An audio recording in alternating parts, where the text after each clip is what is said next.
Hey everyone, and welcome to this Forge College Explainer. Today we're continuing our deep dive into implementing account abstraction, which, as you might remember, is a core module of our Introduction to Smart Wallets track, sitting right inside the broader Wallets, Account Abstraction, and Key Management curriculum. Now, if you joined us for our previous lesson, you know we covered the fascinating theory behind ERC-4337 mechanics and user operations. Well, today we're taking off our academic robes and putting on our hard hats. We're transitioning straight from the theory into the inventor's workshop to actually build, sign, and test a user operation in code. I am absolutely thrilled to guide you through this process. It's time to get our hands dirty with some actual engineering. Okay, let's look at the blueprint we have laid out for today. We'll start with our workshop setup, then move to the assembly line, followed by the stamp of approval, taking it to the test track, and finally, quality control. Section 1. Workshop Setup. Gathering Materials. Right, so before we actually start turning wrenches, we need to gather our raw materials. Make sure your workbench has Node.js installed, the ethers library ready to go, and a local development environment like Hardhat acting as your sandbox. Now, you might be wondering, what exactly are we building with all these tools? As a quick refresher, we're constructing a user operation. To picture this, think of a traditional Ethereum transaction as a very rigid, simple letter sent through the mail.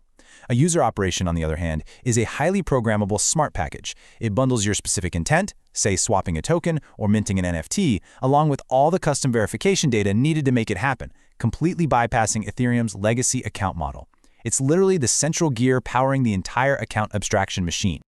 Now, to keep our workbench from turning into a total chaotic mess, we're going to organize it into 3 core files. Let's break these down real quick. First, our hardhat.config.js. This sets up a safe, local network sandbox so we can test without any real-world consequences. Second, we have the EntryPoint-solve file, which acts as our local testing stub. Essentially, it pretends to be the real Ethereum blockchain so we can see exactly how our code reacts. And third, build-userop.js. This is where the real magic happens. It's the script where we assemble and sign the operation itself. And look, please, I cannot stress this enough.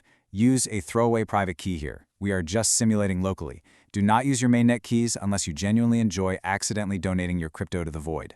Section 2. The assembly line. Building the user op. Okay, so our tools are laid out and our workbench is prepped. Let's start packing our user operation object like a perfectly organized suitcase. Inside our script, we follow 3 strict, non-negotiable steps to construct this mechanical marvel. First, we configure our local signer using that throwaway key we just talked about. Second, we construct a minimal JavaScript object, essentially just a structured list of data containing all of our required fields. And third, we compute a deterministic hash. Think of this hashing process as taking all of our carefully structured data, throwing it into a giant cryptographic blender, and extracting a single, mathematically unique fingerprint that we can eventually sign securely. You know, what's really interesting here is how every abstract field we pack into this object maps directly to a very specific physical wallet responsibility. The call data is the actual action you want to perform, like sending a token to a friend. The initCode is basically an instruction manual. It says, hey, this user doesn't have an on-chain account yet. Please build one for them first using this specific blueprint. And you only pack this if the account is brand new. Then we have the gas limits. These are your pre-flight estimates, telling the network bundler exactly how much digital fuel the operation is allowed to burn. And finally, the signature is the cryptographic proof of your authorization.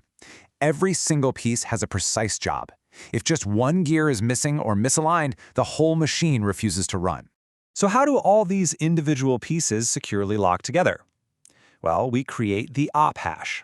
To do this, we create and brace yourself for the technical jargon here, we create a Keka 256 hash over an ABI encoded tuple. Okay, if that sounded like alien terminology, don't panic. In everyday English, it just means we're squishing all our data fields into a very strict standardized format and running it through a cryptographic math formula. You have to pack these fields in the exact right order, like an unforgiving combination lock, to create this unique barcode for your machine. If you accidentally put a string where a number should be or swap 2 fields, boom, the combination lock jams. Your hash completely changes, and the network absolutely rejects your operation. Precision is everything here. Section 3. The stamp of approval. Signing. With our machine fully assembled and our combination lock securely hashed into that unique fingerprint, we need to authorize it. It's time to give our user operation the official stamp of approval so it can actually be accepted by the network. We authorize our newly built machine by taking that unique op hash fingerprint we just generated and cryptographically signing it with our local private key. By attaching this signature back to our JavaScript object, we're acting exactly like a master inventor, stamping their final indelible wax seal of approval on a blueprint. It definitively proves to the smart contracts that yes, I authorize this specific action with these specific gas limits and absolutely nothing has been tampered with. Moving on to Section 4, the test track, local simulation. As any good engineer knows, we never, ever just ship unverified contraptions out into the wild. Before we send this operation to a live, expensive network, we have to test it thoroughly. We do this by calling a simulated entry point locally, specifically using a function called simulate validation. We do this via a static call, which actually is really just a fancy developer way of saying we're asking the local blockchain, hey, what would happen if I actually executed this without making any permanent changes to the data or spending a single drop of real gas fuel? This simulation gives us a crystal clear picture of exactly how the real network will react to our user operation once we deploy it. We can see right away if our gears turn beautifully or if the whole thing just blows up and reverts. And finally, Section 5, Quality Control, checking our work. Let's move to our final quality control checks to make sure our machine is genuinely ready for the real world. A successful simulation isn't just about a lack of red error messages. We're looking for specific, verifiable proof of success. And examining this proof brilliantly illustrates the ultimate magic and paradigm shift of ERC-4337. Look at the separation of responsibilities here between these two components. Your wallet software, the interface you built in your script today, is basically just a helpful assistant. It constructs the data and guesses the required gas. But the smart account living on the blockchain, that is the true boss. It dictates the on-chain validation rules. Your wallet proposes the operation, sure, but the smart account gets the absolute final say on whether the signature is valid according to its own custom logic. So how do we know we actually nailed the engineering? Well, your final output must pass 3 strict signs of correctness. First, your op hash must be perfectly reproducible every single time you run the script. No random variations. Second, when you use standard cryptography tools to reverse engineer the signature, it must point directly back to the exact public address of your local throwaway wallet. It has to perfectly match. And third, your simulated validation must return a definitive success marker from the entry point stub, rather than an ambiguous revert string or some silent failure. If you hit all 3 of these checks, congratulations, your blueprint is flawless, and you have successfully integrated the core account abstraction flow. But let's be honest for a second. In the chaotic environment of an inventor's workshop, things will eventually break. So what happens when the gears just grind to a halt and the simulation throws a massive, completely unreadable error? Are you equipped to decipher what went wrong deep inside that stack?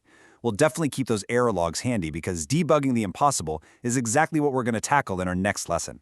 Thank you so much for joining this Forge College Explainer. Remember to visit forge.college to dive deeper into this blueprint and to explore all of our other incredible Web3 topics. Until next time, keep building and stay curious.